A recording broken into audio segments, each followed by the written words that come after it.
Iginiit ni Iranian Parliament Speaker at top negotiator Speaker Mohammad Khalibaf na hindi sila makikipagnegosasyon kung patuloy na magbabanta ang Amerika.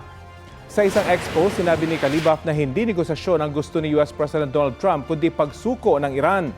Naghahanda raw ang Iran habang umiiral ang 2 linggong ceasefire pero hindi tinukoy kung ano ang mga ito.